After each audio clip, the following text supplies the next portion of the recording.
it looks like we're seeing a bunch of these stories about Trumpian type.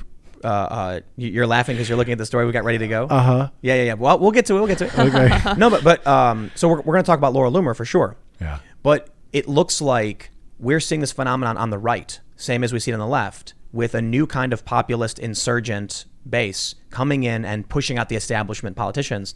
The media doesn't go after it the same way they go after the Squad. The Squad is magic.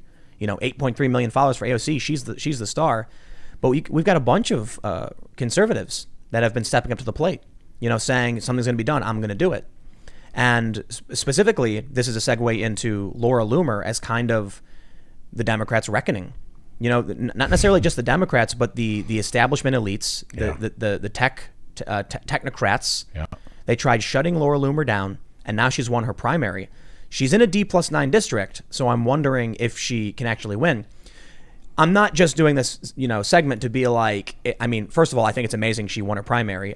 Agreed. Yeah, and she is, I think she's probably the most driven person I've seen. I'm not even kidding. You can criticize all of her stunts. After being banned from every single platform, she just does not stop. And now she's the primary. She's the Republican nominee for this district. We'll see if she wins. But the bigger issue at play involving her is this story right here. Twitter maintains ban on candidate Laura Loomer. They say, Politico says, Loomer is a far-right activist whose confrontations with journalists and political figures helped her amass an online following. They say, quote, the account owner you referenced was permanently suspended for repeated violations of the Twitter rules. We do not plan to reverse that enforcement action, the company said in a statement.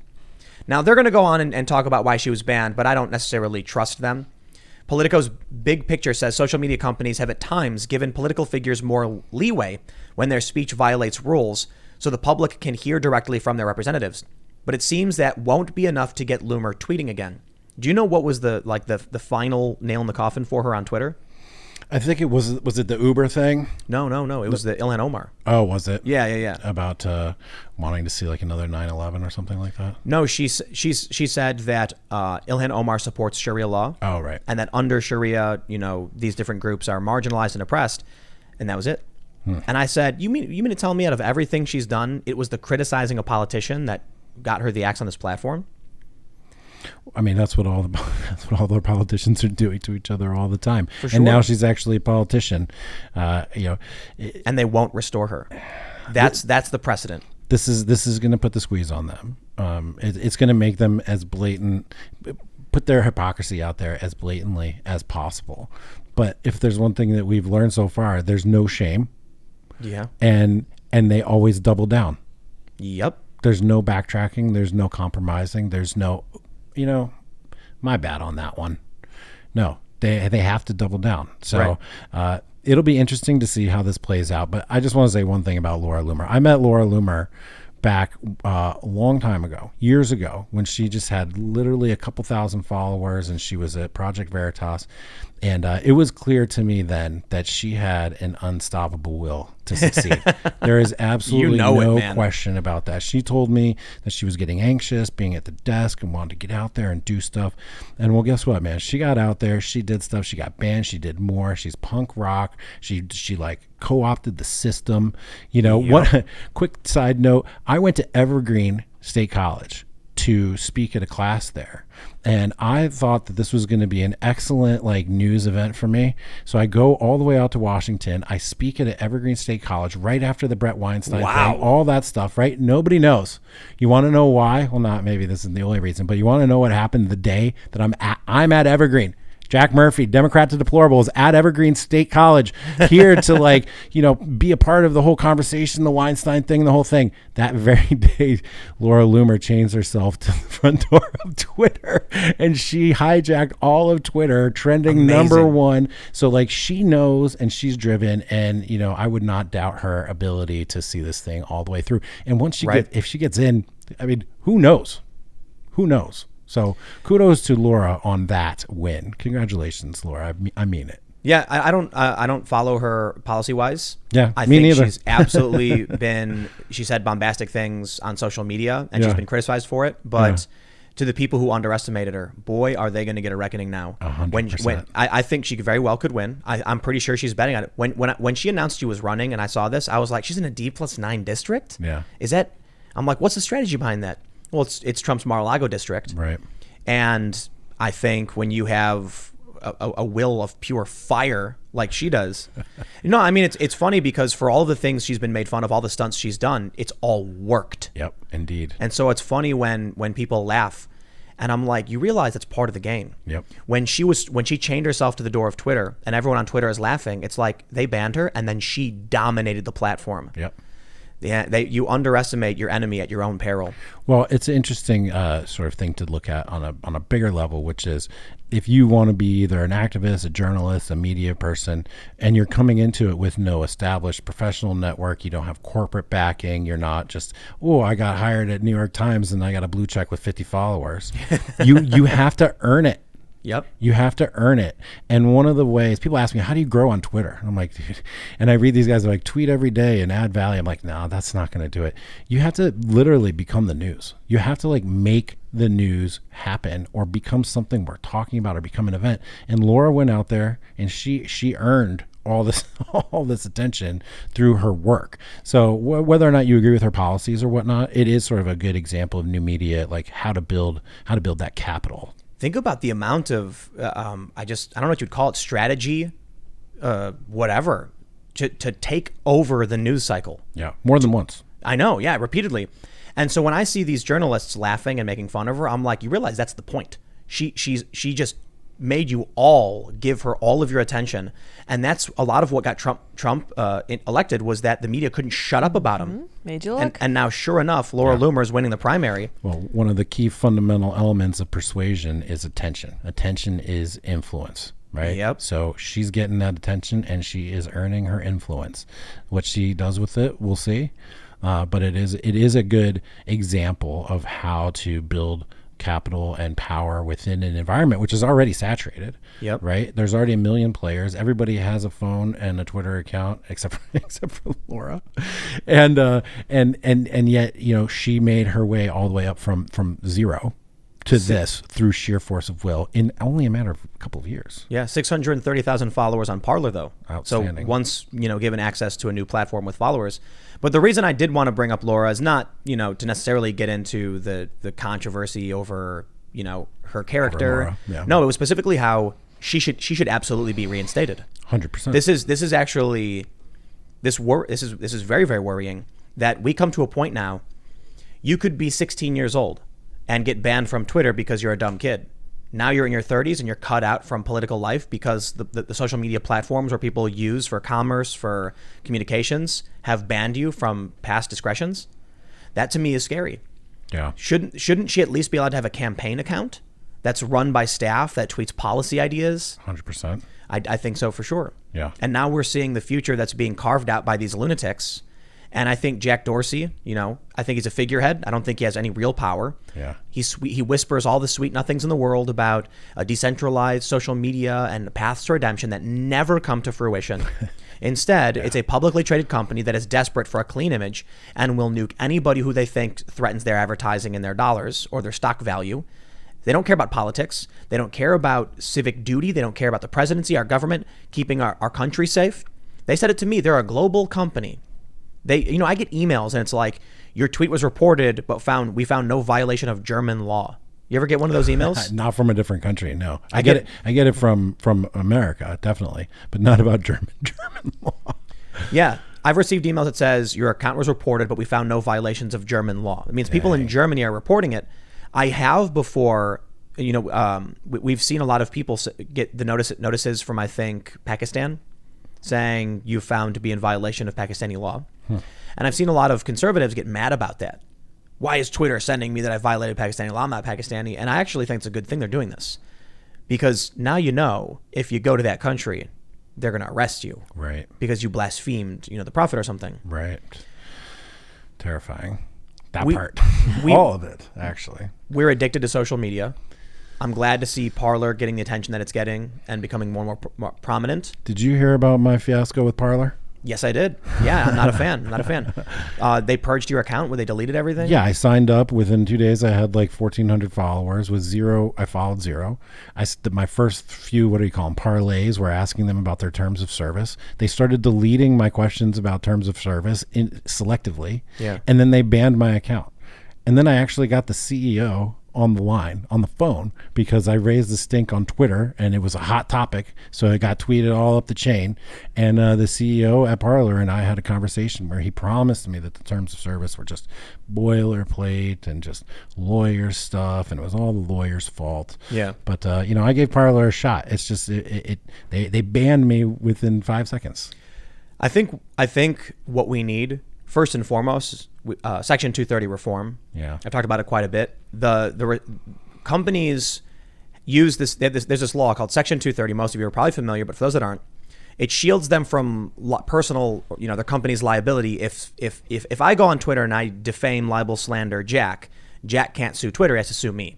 Section 230 guards them, but it also gives them specific exemptions for what they can remove without being considered a publisher for the purpose of lawsuits.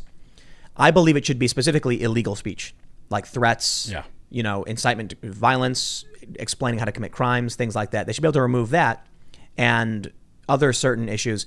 Now, we had Bill Ottman, from the CEO of Minds, on the show on Monday, and he made a good point. What about a Christian blog that is now forced to host, pornography because it's legal? So they should have a right to remove stuff, but it becomes particularly challenging.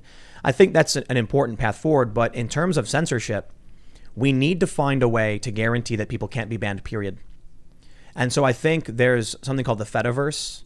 I'm not sure if you've ever heard of it. It's probably pretty technical. Here's how it would work. You wouldn't create a Twitter account.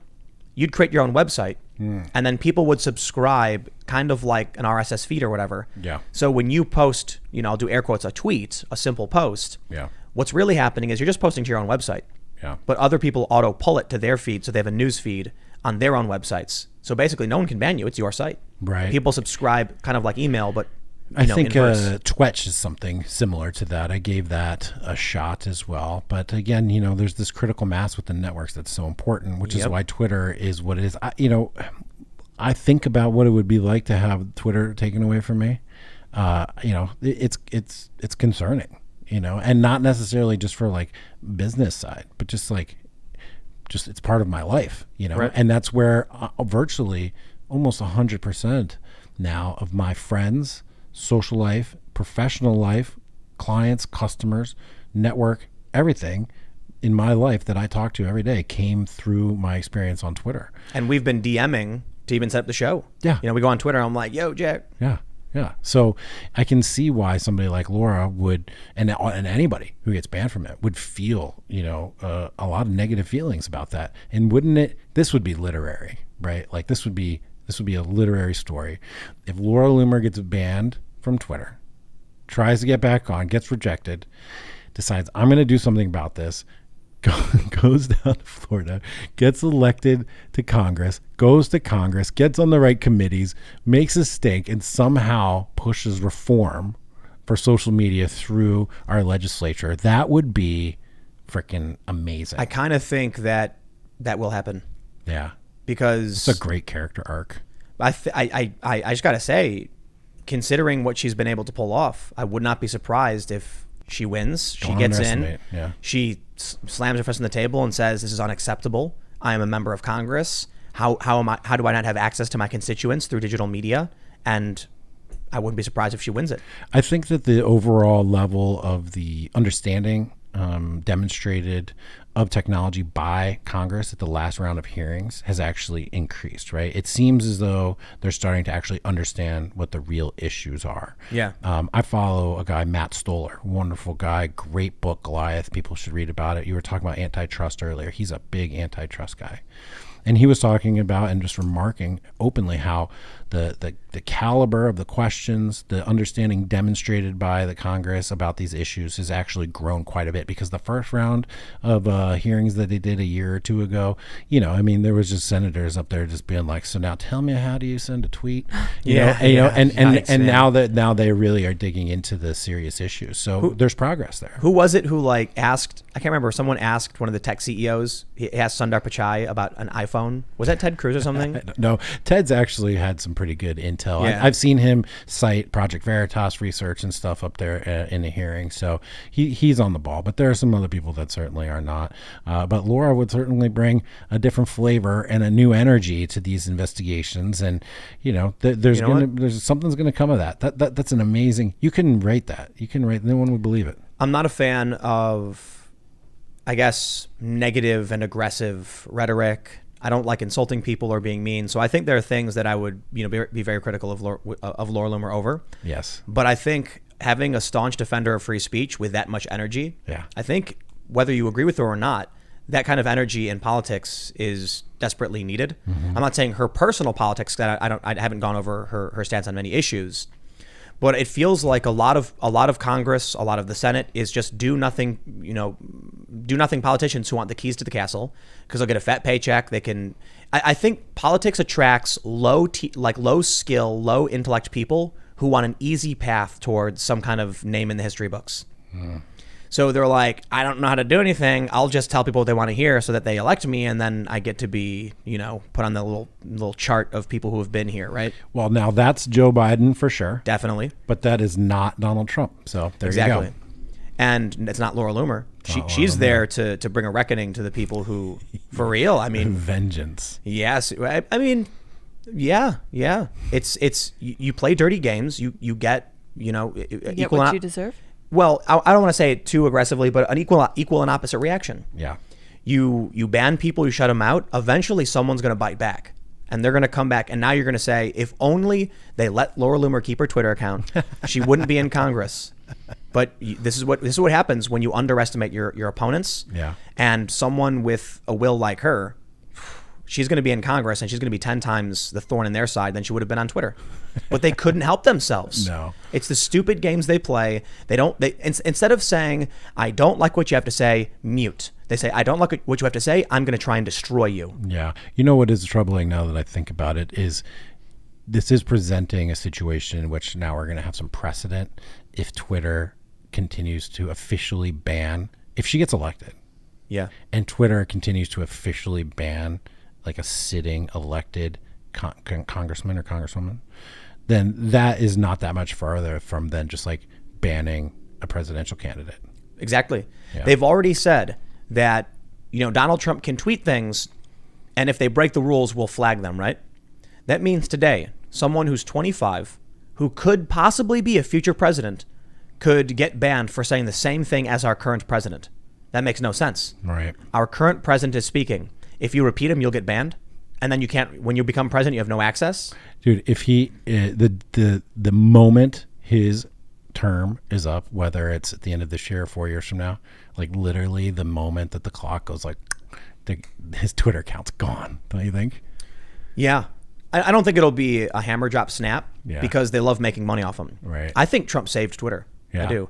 Politics saved a lot of media companies. This Trump and politics and this 2016 stuff. Yeah. Absolutely. Yeah. Before Trump, Twitter was actually hard to use, confusing, and it was losing users because, it used to be about following celebrities and celebrity gossip. Then Trump started using it, and it just exploded because now his supporters were signing up, his, haters were signing up. And I think the reason they won't ban him is because he's the linchpin now. They pull that pin out, the whole platform unravels, becomes boring. Yeah, and there's no conversation anymore. That is possible. So but you're right in the sense that if he's out of office, he doesn't provide that service anymore. He's no longer a strong voice. He'll still have his voice. He'll still have millions and millions of followers. He'll still be a former president, and he'll chime in periodically. But it won't have the immediate impact as he's no longer in office. Yeah. And I know they're all worried about it. Yeah. There was a report from Digiday saying that media companies are panicking about over what happens if Trump loses. Yeah, their revenue is going to get cut in half. I love it when he says that just blatantly straight out to them. You guys love me. You need me. I'm making you money. Yep. It's awesome. You know what, man? I say this every time it happens. When Bloomberg started dumping money on YouTube, I was like, make it rain, Bloomberg. Those Bloomberg bucks fall all over YouTube with those YouTube ad revenue. Yeah. I will absolutely take his money to make fun of him because I'm not making videos for him. But what he does, what Biden does, what they do is they like putting ads on videos that challenge them so they can push back. And I don't think it's going to work. No one's going to trust your canned advertisement over me chilling and having a long, giving you a long rant about my ideas. Yeah. But Donald Trump just did, I think it was like one of the biggest ad buys ever, a seven figures in a single month, just blanketed this month. And the Democrats didn't do anything. And Joe Biden's been raising money. Why won't they spend it? Why won't they spend it? They're going to save it. They don't even know how to spend it. They don't know how to do social media like Trump knows how to do it. And even so, Trump could be doing it even better. I mean, there's so much more he could be doing, I think. But he's setting the pace, and he is the one out front. And whether they say it or not, he's probably in the lead at the moment anyway. So thanks for checking out this clip from the Timcast IRL podcast. We do the show live Monday through Friday at 8 p.m. If you want to catch the full show, tune in to this channel, subscribe, hit the like button, or check us out on iTunes and Spotify, and we will soon have this podcast up for free on all podcast platforms. Thanks for hanging out, and we'll see you all in the next episode.